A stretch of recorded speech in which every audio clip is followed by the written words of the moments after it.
Good morning, all. We're about to start. Please make sure your phones are off. Thanks so much.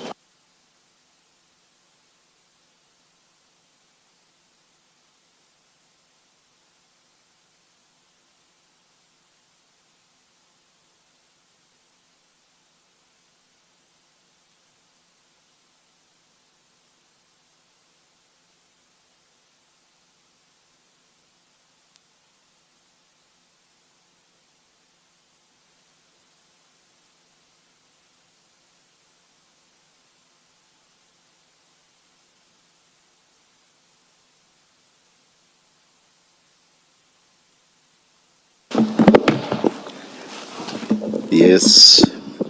Good morning. Thank you. Ms. Zalolo. Good morning, Chair. Chair, the public hearings into the matters of the Commission resume today. But before the next witness is presented, it is necessary that we place some facts on record and make certain clarifications. On day 13 of this commission, on the 16th of October, the chair issued a ruling permitting certain evidence to be heard in camera. The matter was argued before the commissioners, and the basis for that, I think, was fully articulated during the course of the hearing, and it's not necessary to reiterate. By means of a background, perhaps it is necessary to indicate that we envisage three types of in-camera, quote-unquote, hearings. The first would be the common and understood one, where no public participation is permitted during the delivery of testimony by a witness. In that instance, both the testimony, the identity of the witness are kept wholly secret until determined otherwise by the commissioners. So that's the first category. The second is the other two are introduced in a bid to comply with the requirement that the commission be in public as much as it is feasible under the circumstances. To that extent, we envisage that in certain instances, although we will be sitting in the auditorium and the witness is heard, his or her voice will probably be distorted and the identity will not be disclosed. But the delivery of the testimony, as it's received by the commissioners, will be heard contemporaneously with what the public hears. And once again, that is in a bid to protect the identity, the safety of the witness. The third category is one that we find ourselves in today, which is where the witnesses appreciate that their identities may be known in certain quarters, and they know that their identities are known in certain quarters. They are currently living in safe houses, and this follows a risk assessment report that indicated that they may no longer live in their homes because of the risk associated with their jobs in regard to certain investigations, and it is safest for them to be put up in safe houses. So they don't have a challenge with the fact that the reasons that they are in safe houses is because there is an identified threat from certain quarters. That the identification of that threat from certain quarters does dictate that from those quarters or within those quarters, their identities are known.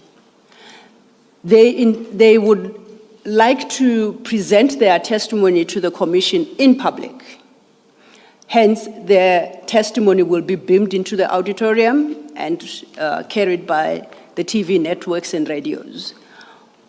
What they ask for is that they be permitted not to present themselves physically, one, and secondly, that their image is not broadcast. Their respective images are not broadcast. They have lived in safe houses for extended periods, and their safety in those houses is supported in part by their anonymity within the communities that they currently live.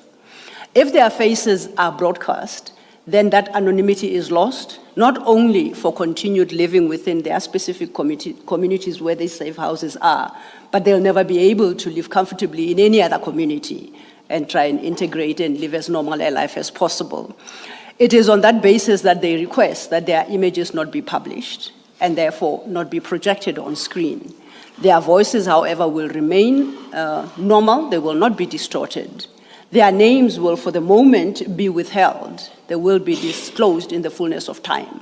So we refer to them, there are three of them, as Witness A, Witness B, and Witness C. It is accepted that those who know their voices will immediately identify them and know who they are. They believe that that is a risk that they have ways of mitigating, and they can live with the risk. It is their images that they would seek to be protected.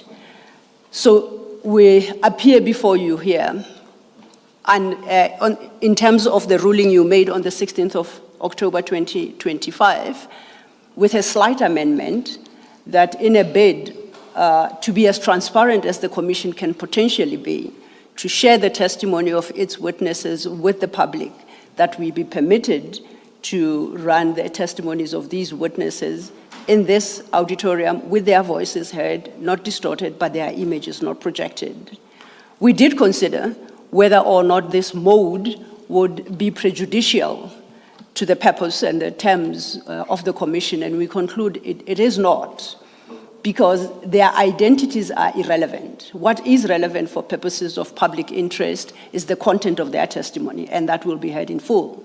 Any documents that must be projected on screen or that would have been projected on screen during the evidence of any witness will continue to be projected today. So to the extent that it is necessary, the projections will be made on the screen, become immediately available.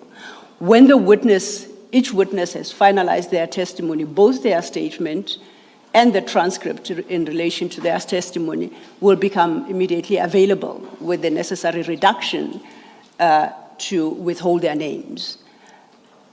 To the extent that it may be thought that that would be prejudicial in any manner, we do not support that contention, because those watching on national TV and hearing the testimony are in no more a beneficial position than those listening on radio. If those listening on radio are not prejudiced by not seeing the speaker, and therefore able to identify the features of the witness, then we submit that even hearing their voices and their testimony on TV alone without image will not prejudice the nation and will not undermine the approach that this commission has adopted to public hearings. On that basis, Chair, we would request that the next three witnesses, Witness A, Witness B, and Witness C, be accommodated in the fashion I have set out. Thank you, Ms. Sillo. A ruling has already been made, but you have said that you are asking for an amendment. To the extent necessary. May I ask you to articulate that amendment in the form of a ruling? We could put that together, Chair. I thought of an amendment because the current ruling speaks to in camera, and we are not in camera in the truest sense of the word. because here we are in public, where the testimony will be heard by the public as it is delivered. So that's why we say, to the extent that it is necessary to amend that ruling, then we would request that it be so amended to accommodate this current format, where the witness's voice is heard in the auditorium, in the absence of the witness who's testifying from a remote location, but without their voice distorted. Thank you. Thank you, Chair. Ms. Sillo. The ruling then is that the ruling made last week is amended such that today's hearings, not only today's, in fact, the testimony of witnesses A, B, and C Yes, Chair. will be heard in this open session, subject to their faces not being seen. And also they will be testifying remotely. Thank you, Chair. That's Thank correct. you. Thank you. Chair, With their names not being disclosed at this stage. at this stage. Yes. Thank you, Chair. Thank you for the ruling, Chair. Thank We you, are Ms. clarified. Thank you. We are ready to lead witness A, if the commissioners are ready.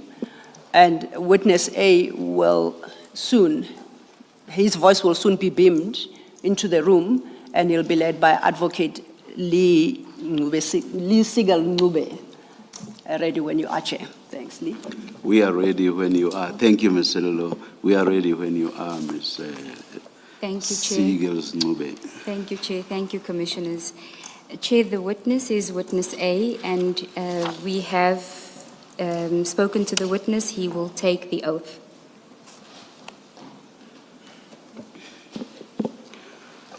Witness A, can you hear us?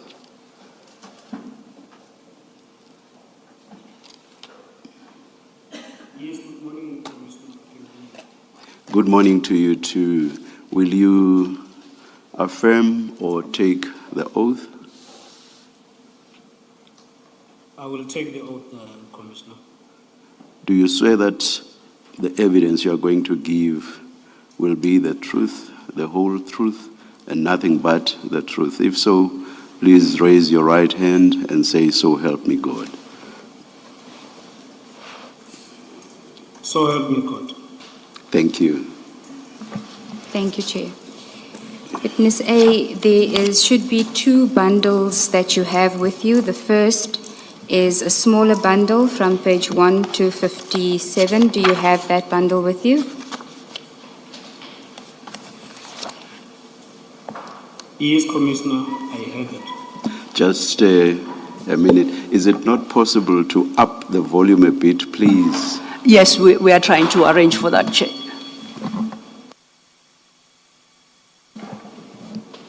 Witness A, can you just speak again? Can you confirm that you have the bundle with you? Yes, Commissioner, I do have the bundle with me. Thank you. Chairperson, I want to suggest that that bundle be bundle WA for witness A. And then the second bundle that you have with you should be 455 pages long. Do you have that?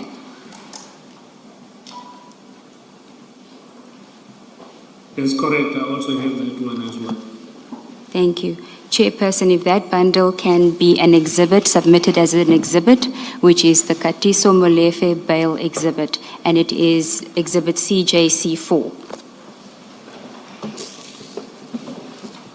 Thank you. Witness A, can we go back to the first bundle, which is WA? Can you confirm on page 41 that that is your signature that appears there?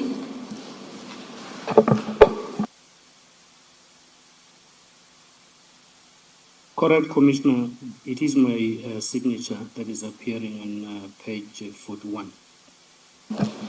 Do you confirm that this is a statement that you prepared for purposes of your evidence that you will be giving before the Commission today? That is correct, Commissioner. I do confirm. Witness A, can you then go to page 1 of the WA bundle, which is page 1 of your statement? Can I ask you to confirm that paragraphs 1 and 3 are correct insofar as it identifies you and your career within the South African Police Service? Yes, Commissioner, they are correct. Now, you say in paragraph 2 of your statement that the statement is prepared for purposes of dealing with your evidence relating to events that transpired during 2024 and this year, which are relevant to the media briefing made by Lieutenant General Mkonazi on the 6th of July 2025. Can you, for the benefit of the Commission, tell us what it is that your role was insofar as the South African Police Services is? What do you do within the police service? Thank you, Commissioner.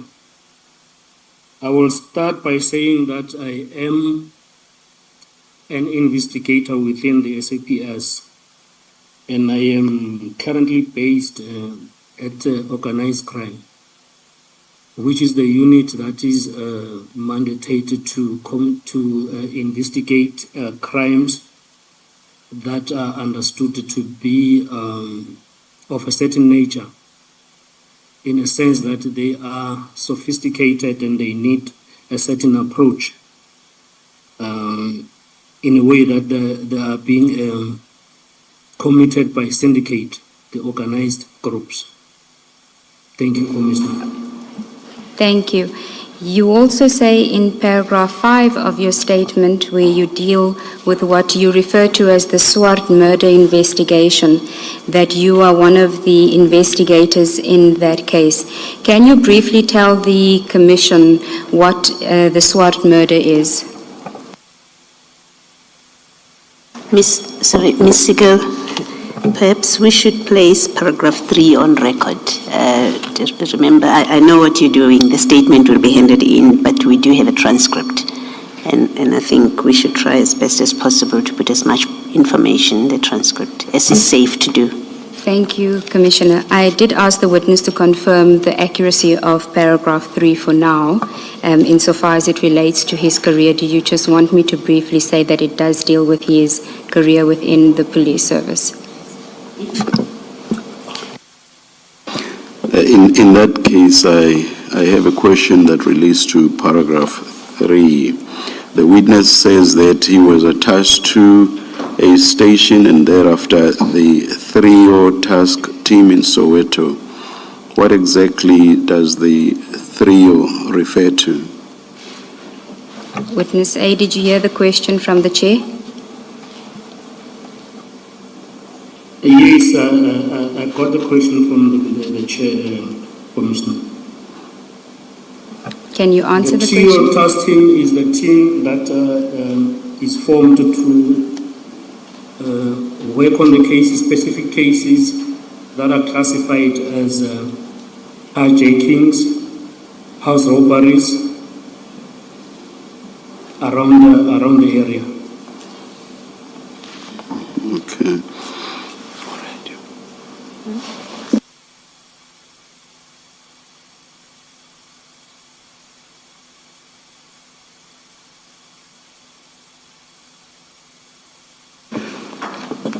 Perhaps witness A, just read the whole of paragraph 3 into the record.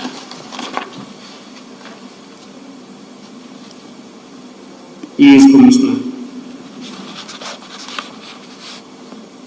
I started my career in the SAPS in July 2008 at a basic training college. Before that, I was a reservist. After college, I was attached to a station, and thereafter, I joined the TRIOTAS team in Soweto, which is a specialized unit focused on combating hijacking residential and business robberies. I remained in the TRIO team until 2021, and in late 2021, I joined Gauteng Organized Crime, which is the unit that I'm currently in, Commissioners.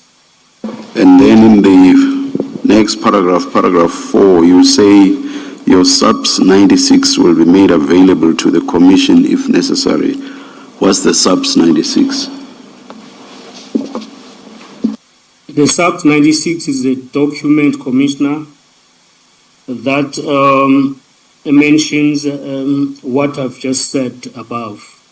It mentions all the steps that I've gone through since I started in the police and the courses that I've attended and everything.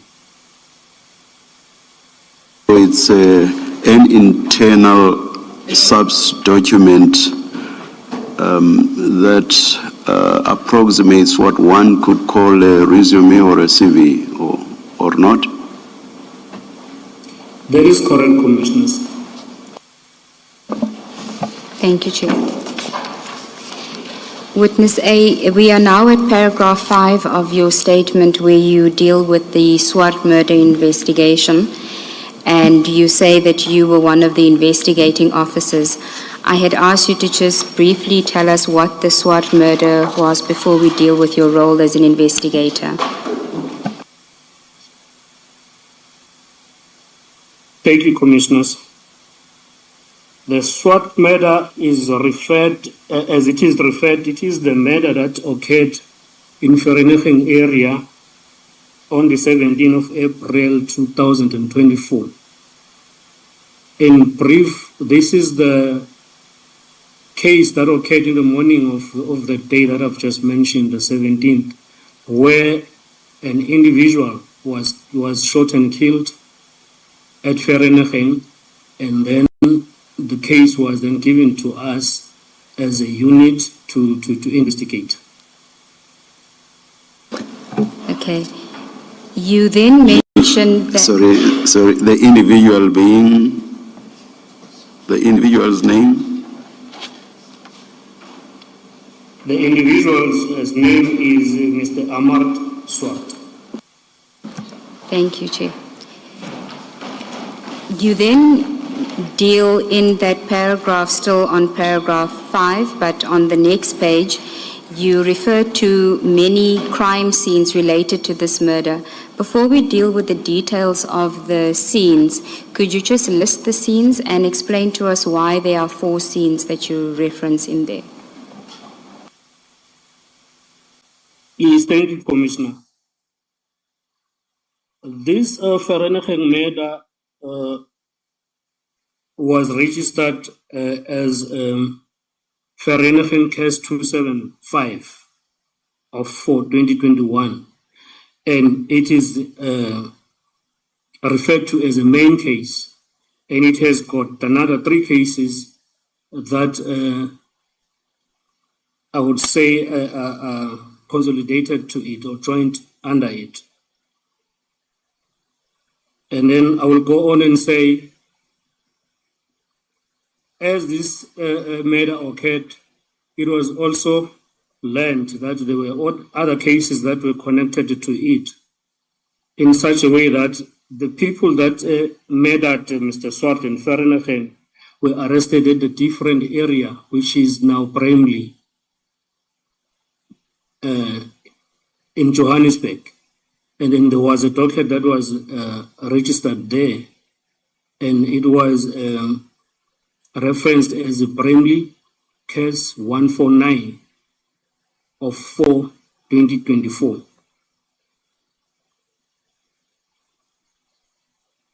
And then the cloprophyr in 7.2, you mentioned cloprophyr as well. Can you explain the relevance of that?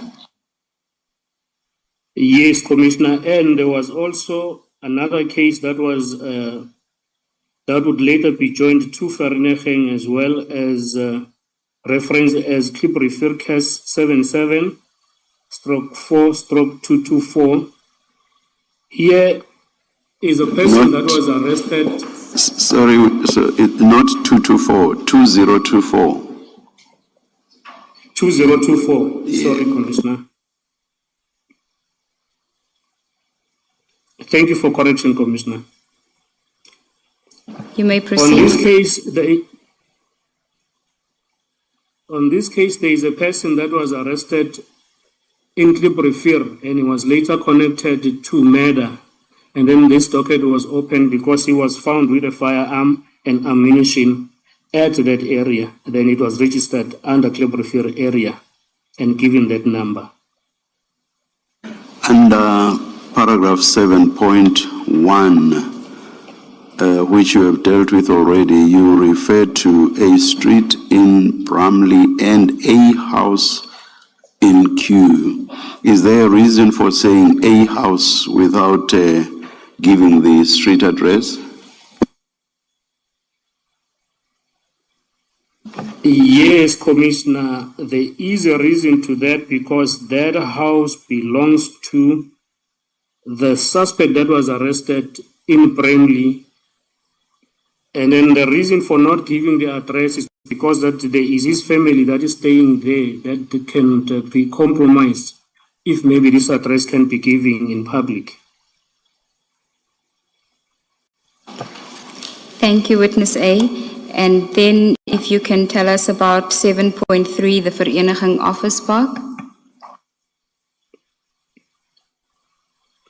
Thank you, Commissioner. The Vereniging Office Park is also referred to this case as a murder scene or a crime scene of Vereniging.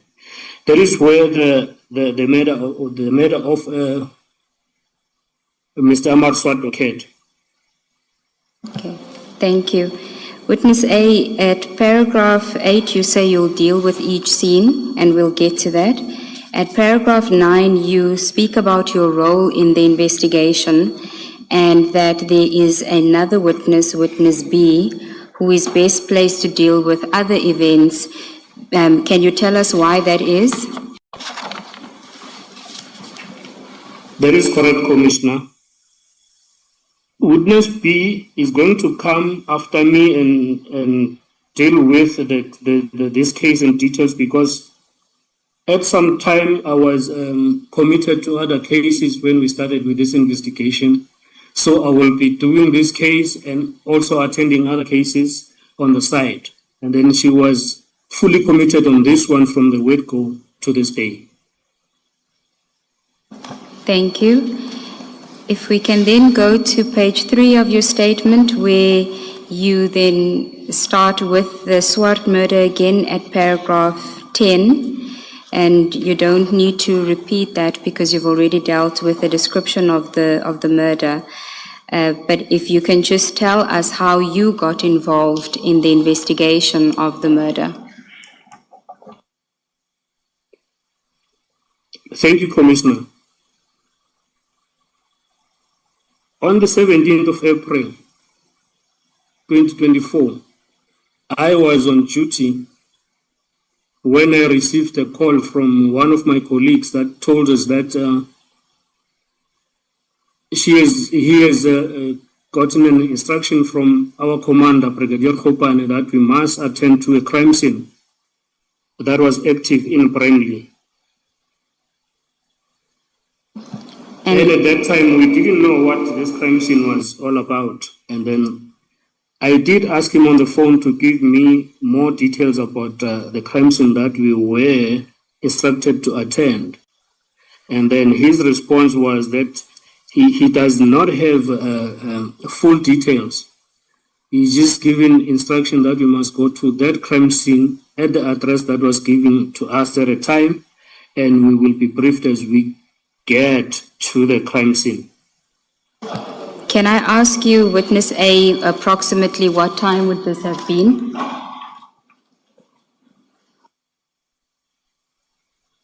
This was in the morning of the 17th of April 2024 at around 10. So approximately 3 hours after the murder had been committed. That's correct, Commissioner. If we can then go to page 4 of your statement at paragraph 13, can you tell us what then you did next? You say that you arrived at the office. What transpired thereafter? Yes, I arrived at the office because At that moment, I was driving with witness B in the same vehicle. And then we arrived at the office, then we got to this colleague of ours that was giving us the instructions from the brigadier. Then we requested him to brief us a little further about what we needed to do. And then he said all he has is the address where we need to go and attend, and then the number of the person that needs to give us full details when we get to the crime scene. And what happened, that colleague of ours jumped into the vehicle that I was driving, and then the three of us drove to the crime scene at Brandley. Was there anyone else that accompanied you? Yes, Commissioner, we were joined by two other colleagues of ours a little later at the crime scene. They were instructed to be with us at the crime scene. We were initially told by the brigadier through the colleague that has just given us the instruction from the brigadier that it appeared as if the crime scene was huge and it will need more than 3 members to attend to, which is why we had to be joined by 2 extra detectives, which was Warrant Officer Mapalane and Sergeant Kosi. And you then, in paragraph 14, deal with what you observed when you arrived on the scene. Can you tell us, give us more detail on that? And this is now the Q Bramley scene. Yes, Commissioner. When we arrived at the crime scene, we saw a lot of police vehicles marked and unmarked. And then we asked as to who was going to brief us, and then we arrived there. We found the TRT team, which is Tactical Response Team, and then the Provincial Tracking Team that were already at the crime scene. And then we requested to be briefed before the scene could be handed over to us. And what did they tell you as part of the brief? They told us that there were 3 people that had already been arrested in the Viano that was parked in the center of the crime scene at the street. And then they told us the information that they had at that particular time. Sorry, Witness A. Sorry, witness, a Mercedes-Benz Viano. I just want to give the full description as it appears from the statement. Apologies for interrupting you mid-sentence. Can you please repeat the last thing you were saying? Yes, Commissioner. I was saying when we arrived there, we were briefed that there were 3 people that had already been arrested. And then furthermore, the members that were briefing us, they told us that those 3 people were arrested in a Mercedes-Benz Viano, that is a V-Class bus Viano that was parked in the middle of the street. And what else did they tell you about the Viano? And then they told us that this Viano belonged to one of the people that were arrested at the crime scene. They also told us that there is exhibits, or there are exhibits that were recovered from the Viano. Okay. And furthermore, they told us that these 3 suspects that were arrested there are suspected to be connected to the murder that had just occurred 2 hours or a few hours earlier in Vereeniging, the murder that I mentioned when I started on my statement of Amar Swart. Now, And they told us that they were going to hand over the scene to us, but promised that they will keep giving us information as we progress with the crime scene.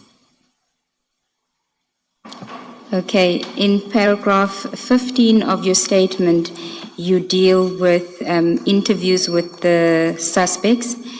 Can you just elaborate on that? That is correct, Commissioner.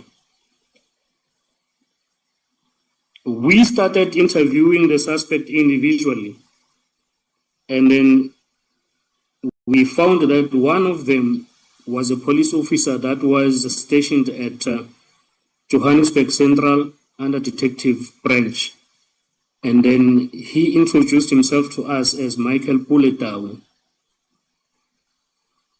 And then I personally asked him if he was not supposed to be at work, as it was a working day. And he told me that he actually is on duty.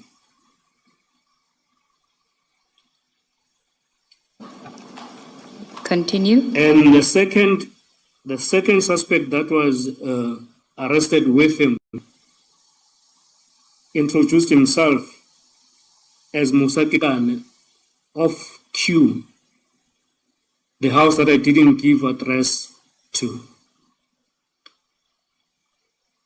He told us that he was a friend of Tau and he was together with Tau when he was arrested in Eviano.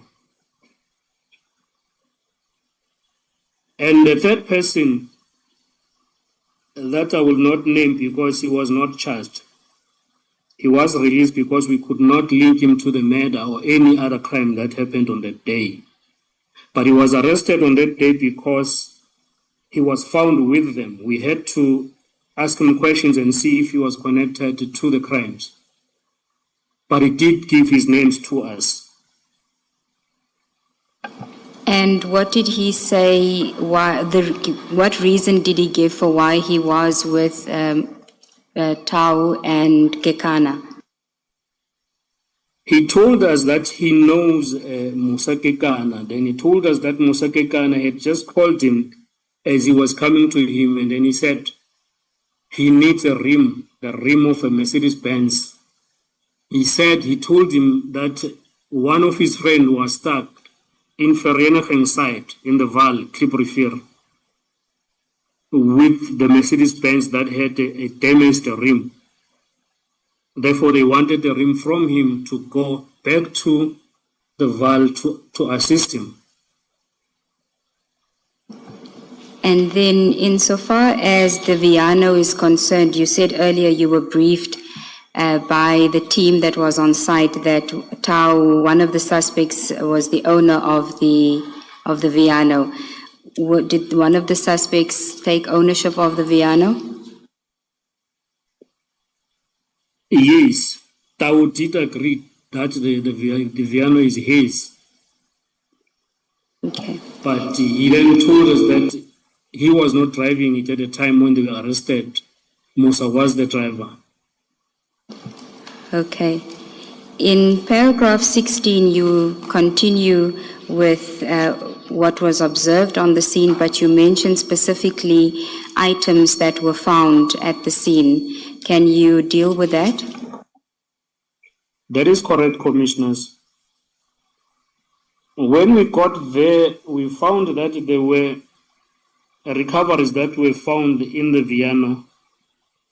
Among the recoveries that were there were 4 cell phones, with one cell phone being a small phone that we refer to as a burner phone.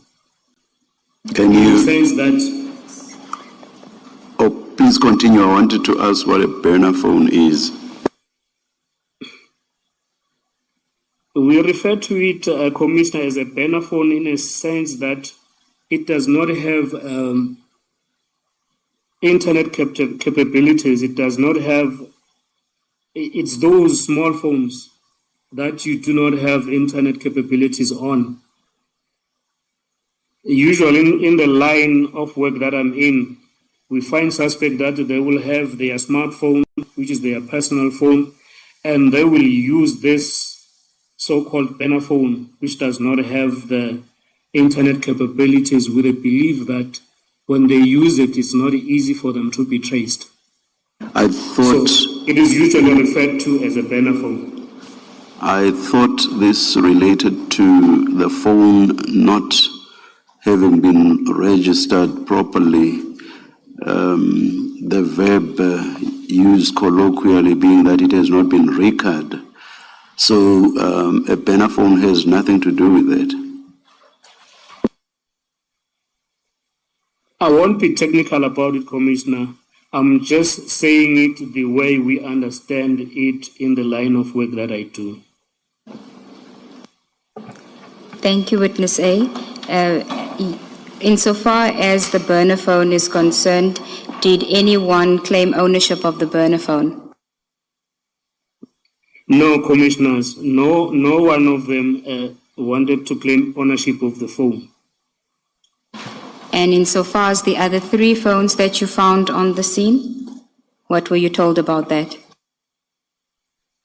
The 3 other phones, one of those phones was Michael Puller's phone. He said it was his. The other one was Musa's phone. He agreed that it is his. Then the other one, they said it belonged to the person that was arrested in Clip-Refer. And this would be the 3rd suspect, which we'll get to later. This will now be the 3rd suspect that we'll get to later, correct, Commissioners? Okay, and then in paragraph 17, you speak about additional material that was found on the scene in addition to the cell phones. Can you elaborate on that, please?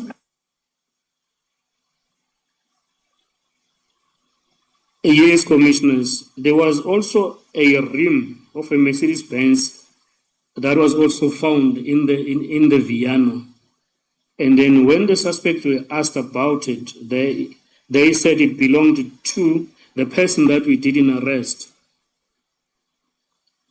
And then the explanation was that it was going to be used to assist the person that was stuck in Clip-Refer in the Val. Okay, what else did you find?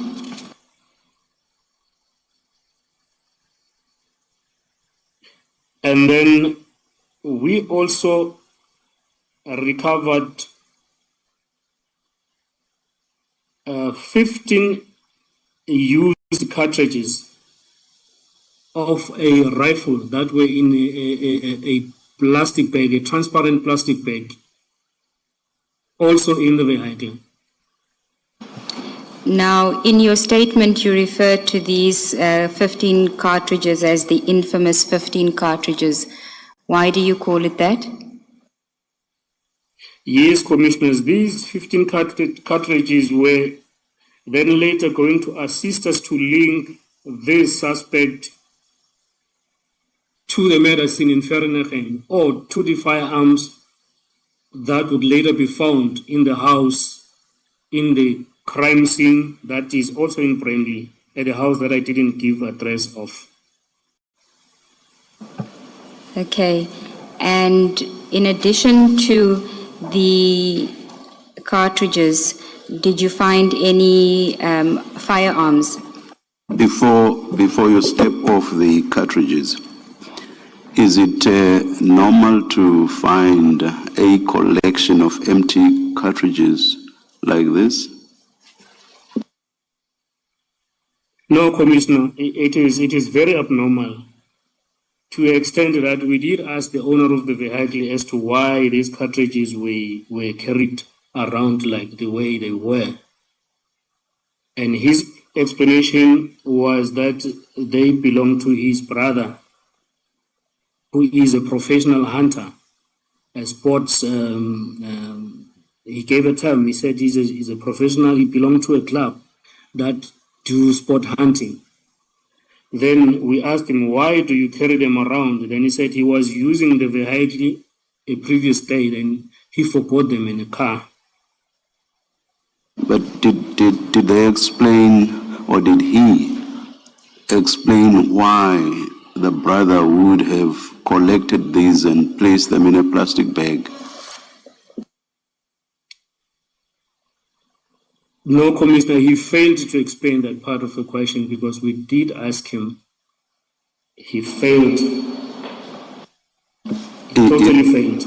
Is it so that empty cartridges are found after a firearm has been fired? They fall off. As you fire, an empty cartridge falls off. Is that not so? That is correct. That's what I understand with the firearms. If you fire, then the cartridge will fall off the ground. So for cartridges to be found, collected and placed in a plastic bag, it would mean that someone must have picked up those empty cartridges and placed them in the plastic bag. That is correct, Your Worship. That is what we concluded. We thought that it means someone collected these cartridges from the crime scene, maybe for the purposes to dispose of them, so that they cannot be linked to the firearm. And Not yes. knowing that they will be arrested before they get rid of the cartridges. Or I think right at the beginning of your last sentence, you talk about linking.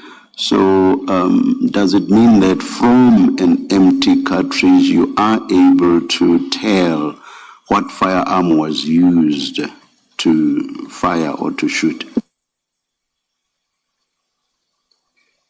There is. I would say Yes. yes, commissioners.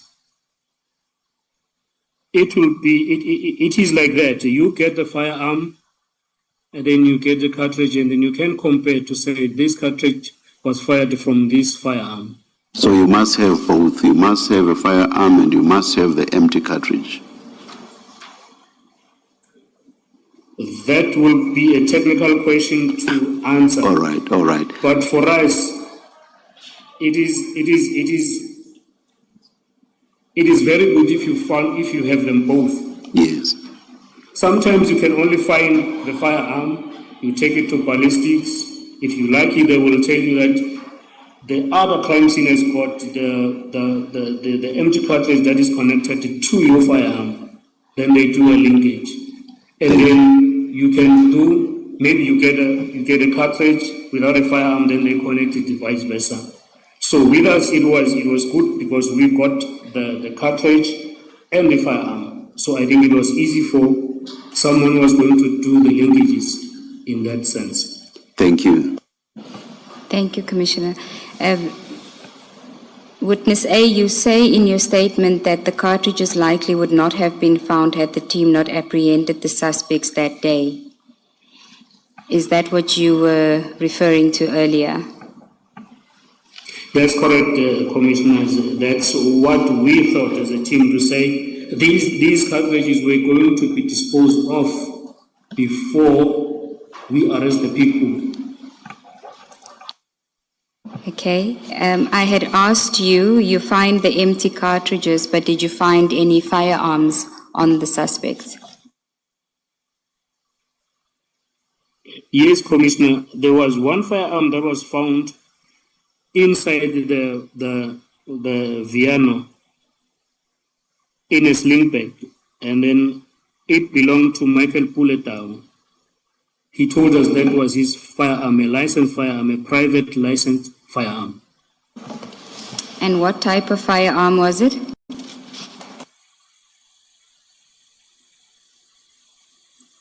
It was a pistol. Just pause there for a moment. Was Witness A, it's Commissioner Kumalo here. The firearm that was found in the Viano that you says you were told belongs to Dow, was it a service pistol or his private pistol? And the second question, was it licensed? Thank you. Thank you, Commissioner. This was his private personal firearm and it was licensed to him. Thank you, Commissioner. And maybe just to continue on that question, Commissioner, we did ask him about his service pistol as a police officer who was on duty, was supposed to be having it. Then he told us that he had long surrendered it back to the employer. He didn't carry it around.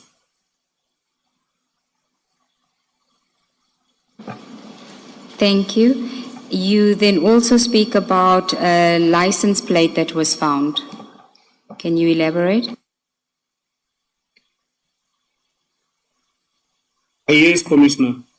Among the things that were recovered or found in the Viano was a set of license plate, the registration number, that was later linked to the vehicle or the Mercedes-Benz that was found where the third suspect was arrested in the Val at Cape Refier. That will mean the Mercedes-Benz was driving with a wrong plate number wherever it was at that given time. Now, I just want to place paragraph 18 of your statement on record, given that this is still an ongoing matter. You say, any further information regarding the scene is not relevant to the Commission's work and may compromise the case if disclosed publicly at this stage. Do you want to elaborate on that?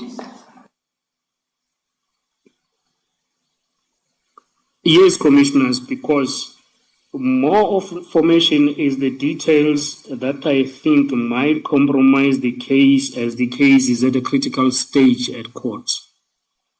Thank you, Witness A. You then move on to the second scene, which is still part of the Bramley case number, which is the house in Q that you referred to earlier. Can you tell us what transpired there? This is what we refer to as scene 2 at Bramley, where now the second suspect, which is Musa Kekana, resided. In this crime scene, I didn't attend it myself because I had to go and attend the crime scenes that were at the Val. So I left other members to attend to it. And then they attended to it. Then we were communicating with them constantly with the recoveries that were recovered at the crime scene and what was going on at the crime scene. And you refer... And, Continue. Yes, Commissioners. Continue, Witness A. Yes, Commissioners. In this crime scene, we were told that the police that were attending there recovered a motor vehicle, which is a Hyundai i20, which inside had a bag that was loaded with 3 firearms, of which one was a rifle and 2 were pistol and a lot of ammunition. Now, you say in your statement that the I-20 was spotted at the murder scene at the time of the murder on CCTV cameras.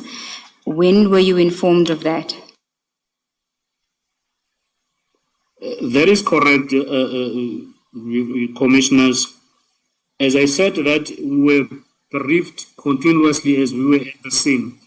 The information that kept coming in was that in the morning at around 7 of the same day, which is the 17th of April, at the crime scene, 2 vehicles were seen in the CCTV cameras. And then one of those vehicles was a Hyundai, the same Hyundai that now is being recovered at Musa's house. And then we were told that this vehicle was driving around the crime scene, making turns with the Mercedes-Benz that was later recovered with suspect number 3 at Cape Refier. Now, this information is from the members that attended the crime scene at Vereeniging that watched the footage at the crime scene and told us that they seeing these vehicles and then now gave information for us and other units to see if these cars that we're talking about match the description that they're giving us. Witness A, where you say these two vehicles were seen in the morning at the crime scene, which crime scene are we talking about? I'm now talking the crime scene where Mr. Amar Swart was made at the commissioner's in Vereeniging at Duncanville. Thank you. Thank you, Commissioner Badoy. We have displayed the visual of the Hyundai and the witness A. I'm not sure if you can see the screen, but you do have hard copies of these documents, and I think you are able to look at it from your side on your computer. Do you see what we see, or do you have it on your laptop? I cannot see it from the display, but I have it here with me from the documents that I have, Commissioners. Okay, can you describe for us? Can't we screen share for the witness to see, for us to be sure that the witness is looking at what we are looking at? We can attempt to do so, Chair.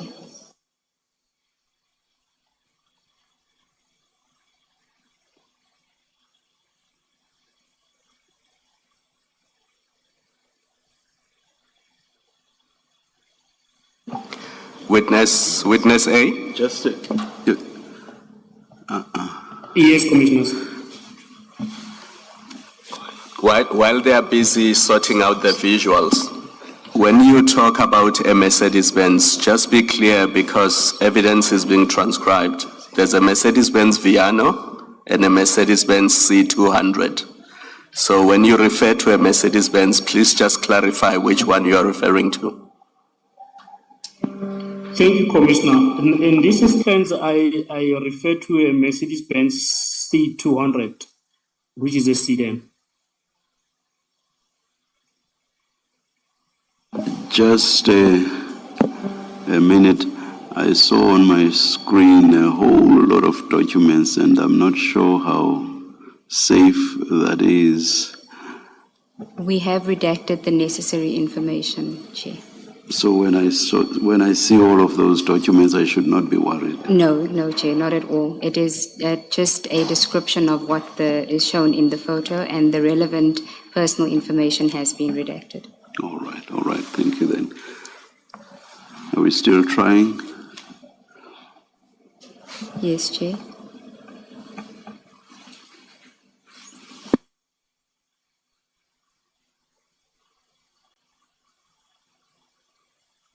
We're just trying to figure out how to share screen. Okay.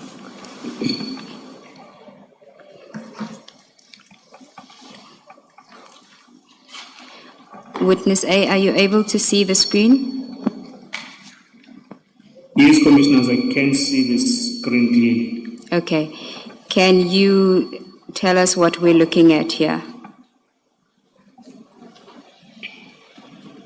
At the screen, I'm seeing two vehicles. I will talk to the one that is in front of the buggy, which is a white vehicle. Then it looks like it is actually a Hyundai i20 that was so. We can hear you. The vicinity of the crime scene. Just At 7 o'clock. It's actually 7:01. Yes, that's the second one. We'll go there now. That's the second image.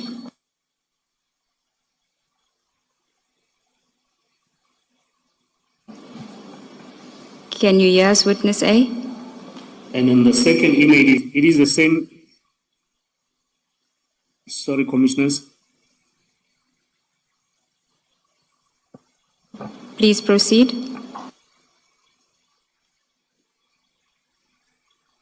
Thank you, Commissioners. And this image, it is the same vehicle, the Hyundai i20, and then on this one, it is seen with the vehicle that was driven by Mr. Swart, the deceased. If you can go to the next one.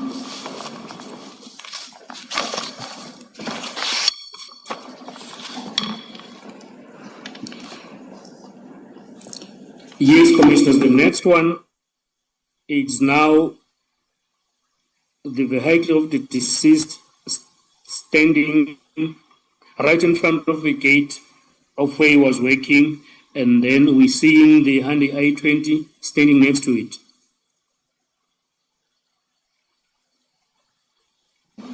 And this is the Hyundai i20 that was found at the house in Kew. This is the Hyundai i20 that was found at the house in Kew, the house that belongs to Musa Kekana, who was arrested with Michael Bullet down. Just a moment, Advocate Siegels. Witness A, the other vehicle that you've described and you say was being driven by the deceased, can we please identify it? Make and model? You don't have to give us the year. I assume you won't know. Just the color, make and model. Correct, Commissioner. I wouldn't know the year model, but it is a Ford double cab buggy. So it's a silver Ford Ranger. It's a silver Ford Ranger double cab. Thank you, Commissioner. Yes.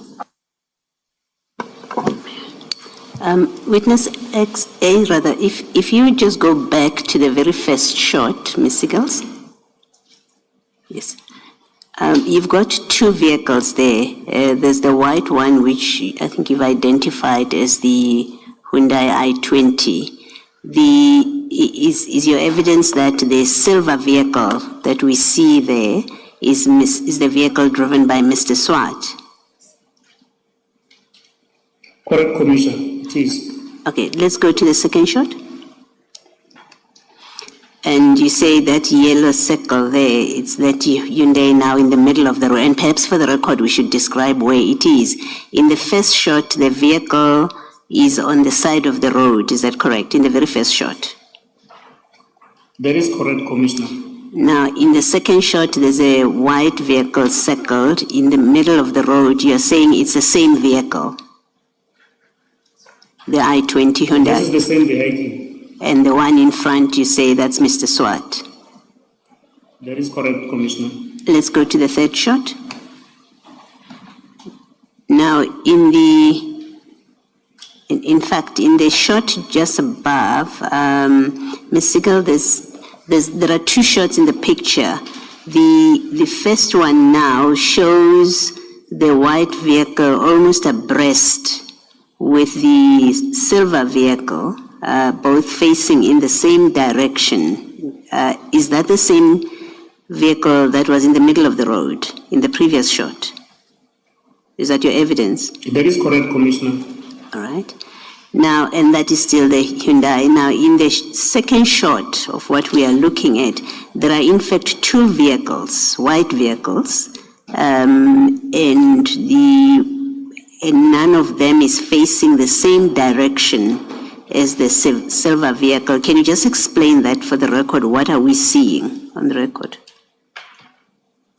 Which one is the Hyundai i20? Where is it facing now? Because you have two vehicles now, and there's only one car that's facing towards us in this picture, and it's the silver vehicle. Just explain the shot we're looking at. That is correct, Commissioner. The Hyundai vehicle will be the one that is facing to the vehicle of the deceased, Mr. Swart. And then that other one, I think it is the vehicle that is just in motion on the street, is driving past. So the one closest to the silver vehicle, you're saying that's the Hyundai i20? Correct, Commissioner. Thank you. Thank you, Ms. Siegels. Thank you, Commissioner Baloyi.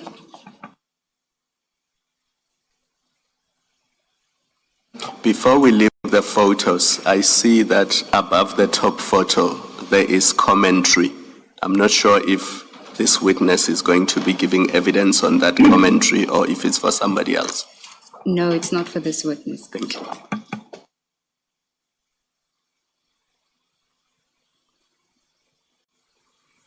you. Can we go to page 6 of your statement, witness A, at paragraph 20, you then deal with the Viano belonging to Mr. Tau, which you also say was parked at the house in Q.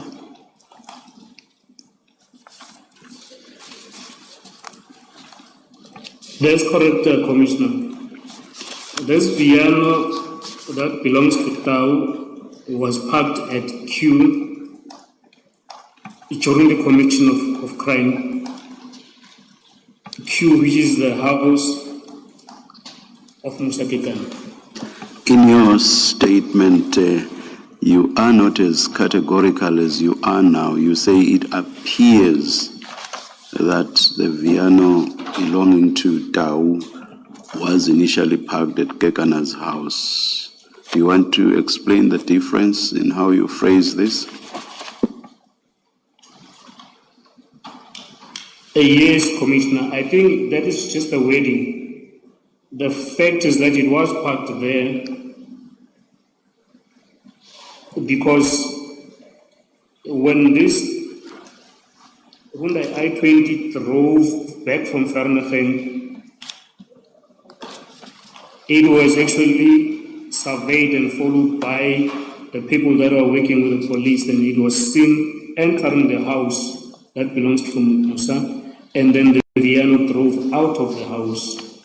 So that puts the Viano right where this I-20 was recovered later on. Thank you, Commissioner. Then we do have the tracker information for the Viano, which we have displayed. Can you see it, witness A? Yes, I can see, Commissioners. Can you tell us what we're looking at and what does it confirm? It confirmed that this Viano was actually a house that belongs to Michael Puletau at that given time, which is 3:12 minutes in the morning when the ignition started. Then at around 3:31, then it was parked and the ignition was switched off at Musa's house. So it is confirmed that it was parked there in a duration when the crime was committed in Vereeniging. You are referring to the last entry there. I don't know if you can see it clearly, where it says 17 April 2024 at 0403, Viano arrives at Musa Kekana's house, ignition off. Yes, Commissioners. Thank you. In paragraph 21, you had already spoken about the firearms that were found and the ammunition, but you mentioned that you did not accompany the team. So how did you become aware of that information? We had constant communication with the team that was left back at Brimley as we moved to the VAR with the witness PE. So they kept us informed as about what was happening, what was recovered in that crime scene, which is at Brimley and the house of Musa. And then insofar as you refer to a large amount of ammunition that was found in a bag in the I-20, was this used ammunition or unused? No, these were bullets, like the unused live ammunition, as they will be called, Commissioners. Thank you. Can we then move on to the third scene, which you refer to with reference to a case number, Kliprofil? We are now at paragraph 22 of your statement. Yes, Commissioner, the third scene will be the scene that was at R59 North at Engine Garage, where The person that was arrested there is Tiego Floyd Mabusela, and he was driving that Mercedes-Benz, the C200, gray in color. So he was stuck there with his rim damaged. And then this is also a vehicle that I mentioned earlier on, that it was seen in the CCTV video footage at the crime scene before the shooting of Ahmad Swart. If you can just pause there, witness A, so that we can project that, so that you can explain it.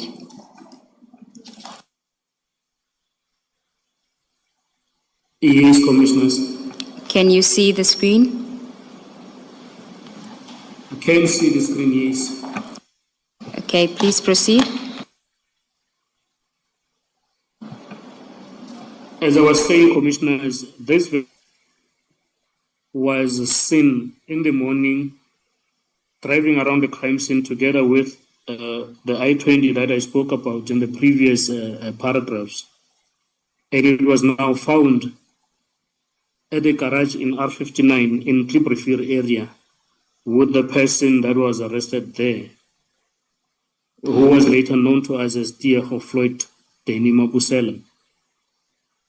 If I can just ask you to be more detailed about that insofar as the timeline is concerned and what it is that we are seeing on our screens. If you can start with the first one, which says 17 April 2024, and it says at 5:45. What are we looking at? We are looking at CCTV cameras showing the same Mercedes-Benz, the C200, driving around at the area of Vereeniging. Okay, it says that it's And passing Q-Tech.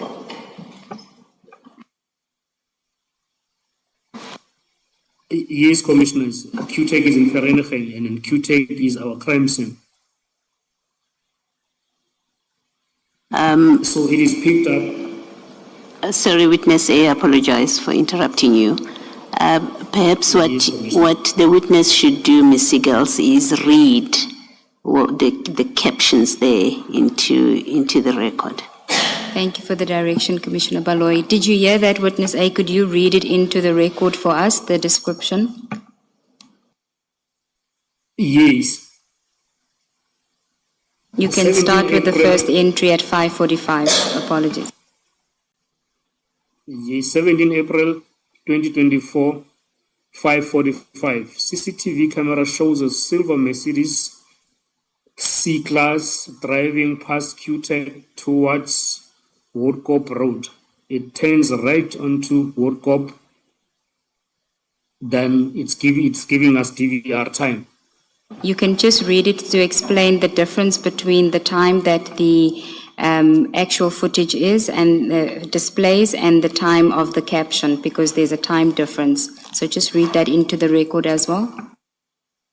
It says the DVR time is 6 minutes long than the actual time that is depicted on the clock. Okay, and the next one, the next caption. Sorry, perhaps before you do the next caption, there is a vehicle on the road there. What vehicle is that? This is C200 Mercedes-Benz that we are talking about, Commissioner. Yes, and you say it passes Q-Tech, driving past. In relation to that vehicle in this picture, which side is Q-Tech here when we're looking at this picture?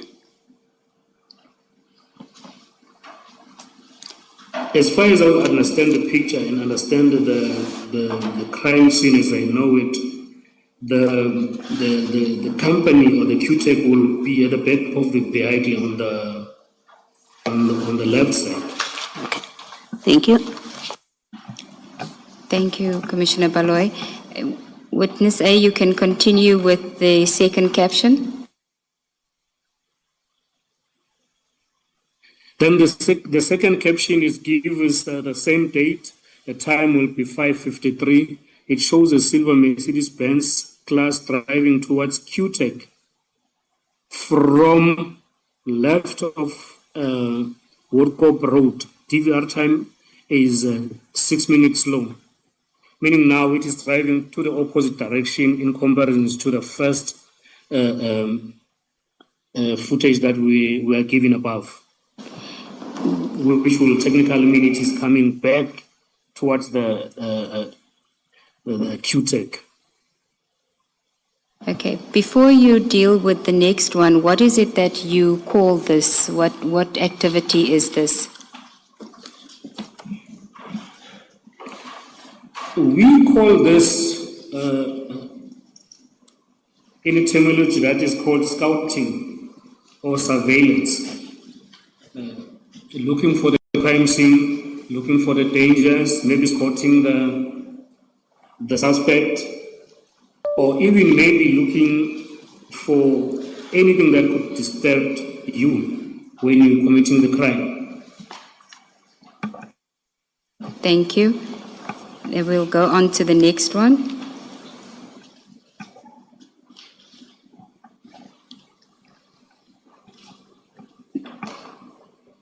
Can you read the next one for us?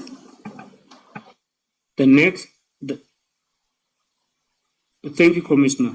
The next one will be the same date at 6:49. It shows a silver Mercedes-Benz C-Class driving towards QTech from the right of Woodcock Road. DVR time is 6 minutes long. Sorry, the next one? The next one will show the same date at 6:45. QTech CCTV shows a silver Mercedes-Benz C-Class driving past the gate from direction of Woodcock Road. Can we, Witness A, in these two shots, they both have 6:49 as a timestamp, and that's what you say on record, and it can be confusing because they look different. These shots, can you give us the exact time stamp of the first one? Ms. Sigals, if you Yes. could just project fully the first picture. Perhaps I could be of assistance, Commissioner Baloy. The first one, which says 6:49 in the caption, is obtained from CCTV footage other than QTech, so from another entity, and its DVR time is 6 minutes slower. So the 6:49 in that one is referring to 6:43 actually on the DVR system. The second one, it's also 6:49, but the vehicle is coming in it's in the same direction, but it's being caught at two different cameras. So the time on the 6:43 is not an accurate time. You would have to look at 6:49 as the top one and 6:49:54 seconds, the second one.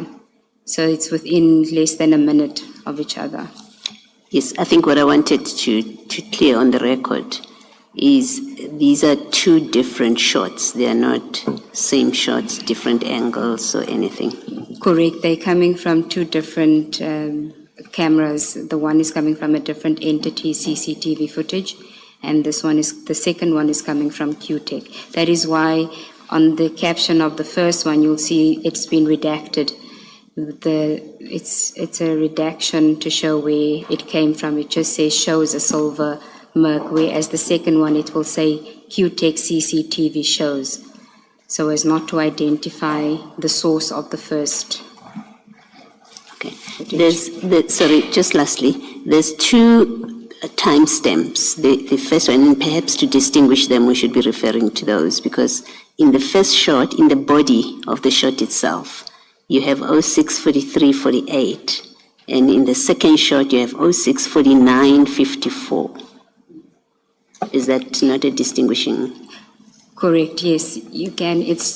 We can use the imaging. It's just that the time on the image is 6 minutes slower, so it's not an accurate reflection of the time that the vehicle was actually coming past there. The vehicle came past at 49, according to the record. So it is within seconds of each other, but from two different sources and in the same street.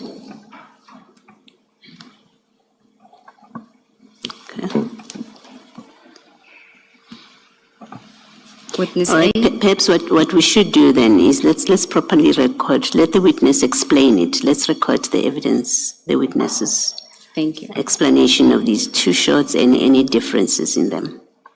Witness A, did you hear? Can you just explain the two shots and the difference between the two shots? Thank you, Commissioner. I think the advocate explained it better. The shots are from two different sources, and then the timestamps won't be the same.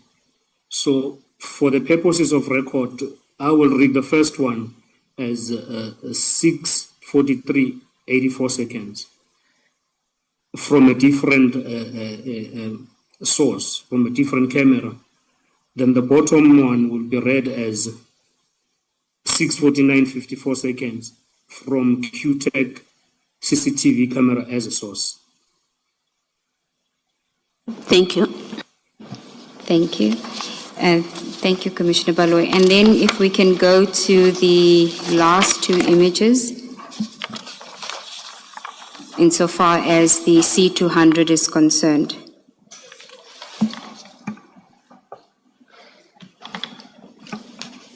Can you see it, Witness A? Yes, Commissioner. Thank you. On this one, I think it is the same scenario. We've got two shots from different sources. The first one is from QTech cameras, and then it shows it is the timestamp will be 6:52:28. Then we're seeing a same silver Mercedes-Benz C200 driving past the gate towards the direction of Workup Road. And the bottom one will be from a different source that is not disclosed to us, which will be depicting the same vehicle, which is a C200 Mercedes-Benz, and the timestamp will read as 6:46:51. Then it reads as it shows a silver Mac driving past QTech towards Woodcock. It turns right into Woodcock. Then they're giving us the time delay, which is 6 minutes. Witness A, in these two photos, it looks like the Mercedes-Benz has turned around now because it's facing left. In the previous two photos, it was facing right, more or less 3 minutes earlier. That is correct, Commissioner. So is that consistent with your evidence that it was doing what you call scouting? That is correct, Commissioner. Thank you, Commissioner Kumalo. So, Witness A, if we can then return to your statement and deal with what else was found at the scene where Mr. Mabusela was arrested. Mr. Mabusela was found at the crime scene with a firearm, which is a pistol and ammunition, and one cell phone, which is also referred to as a burner phone. Now, before you continue, can I just ask you to explain, because you said you found the vehicle had a damaged rim, and then you also referred to a license plate. Can you tell us about the license plate? Yes, the Mercedes-Benz had a damaged rim, which now meant that the rim that was found in the Mercedes-Benz Viano in Bramley was indeed meant to come and assist this one.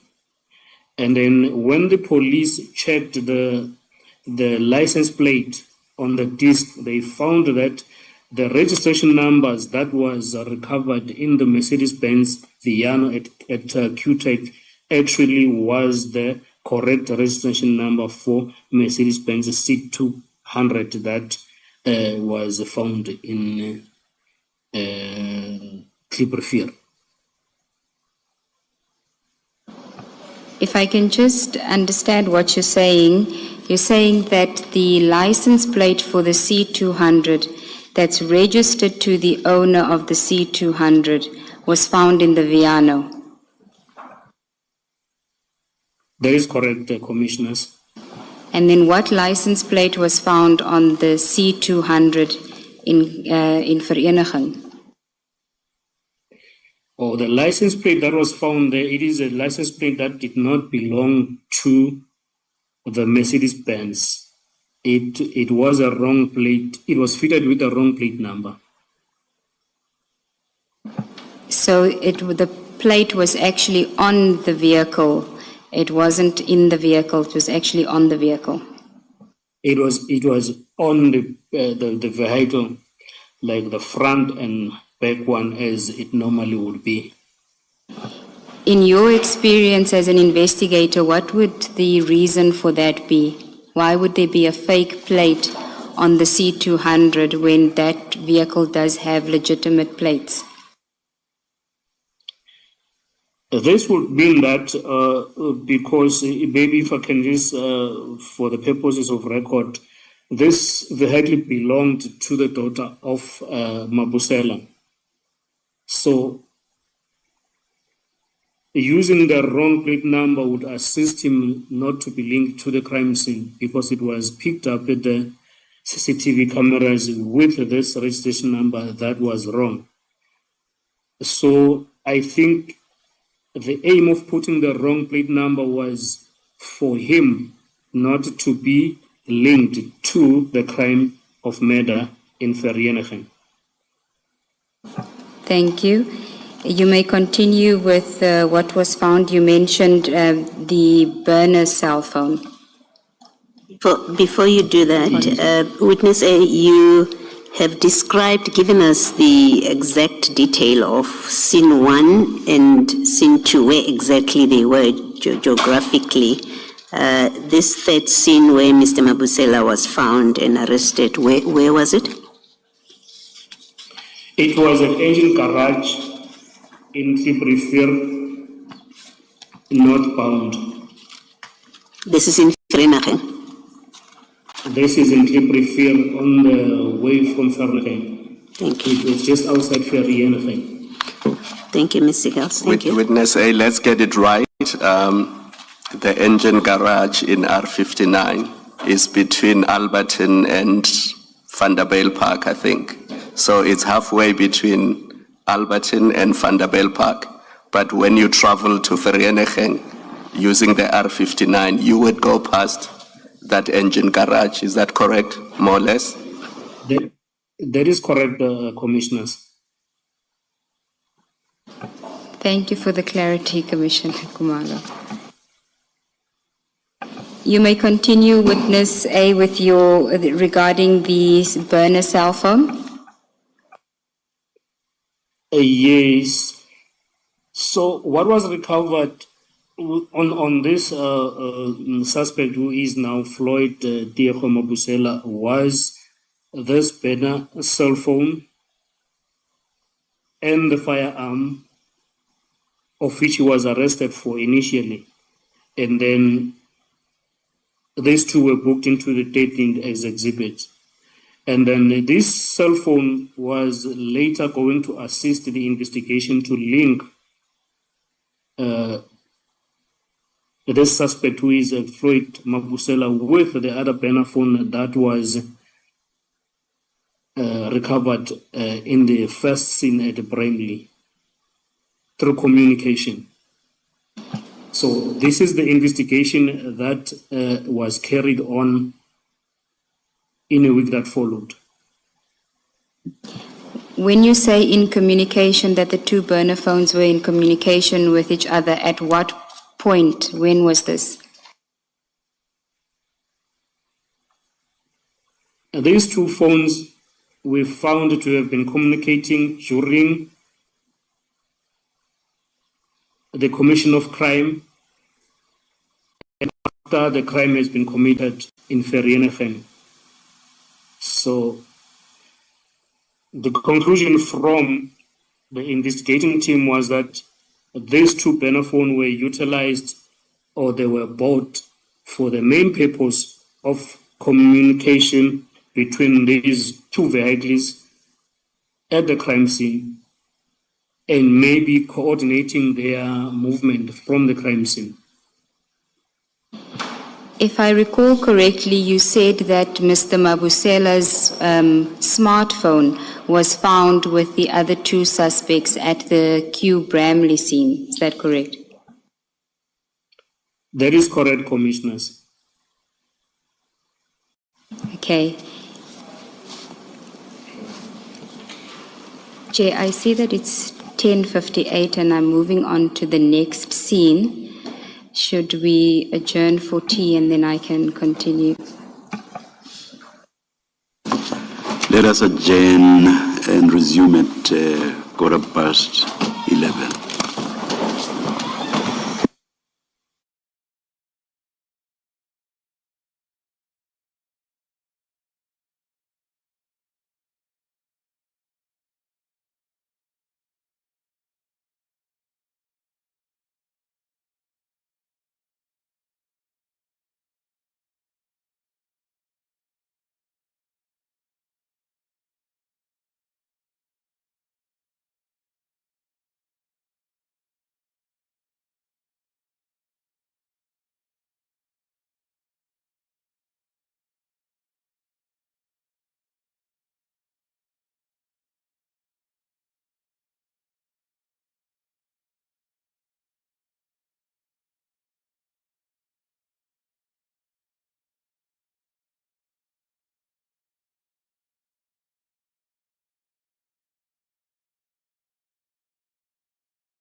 source from a different camera, then the bottom one will be read as 6:49:54 seconds from QTech CCTV camera as a source.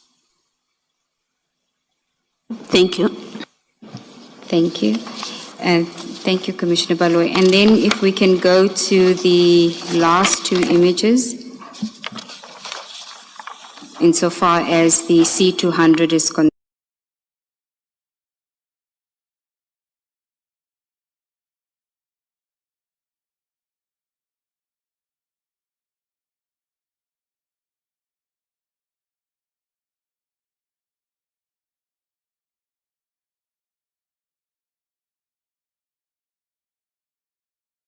Next one.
Thank you, Commissioners. Witness A, are you there?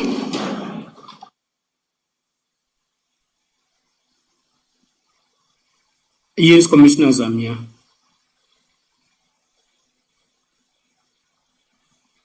Witness A, we were moving on to scene 4, which is on page 7 of your statement at paragraph 24, and it's reference QTEX officers. Can you just elaborate on what was found at the QTEX offices when you arrived at the scene?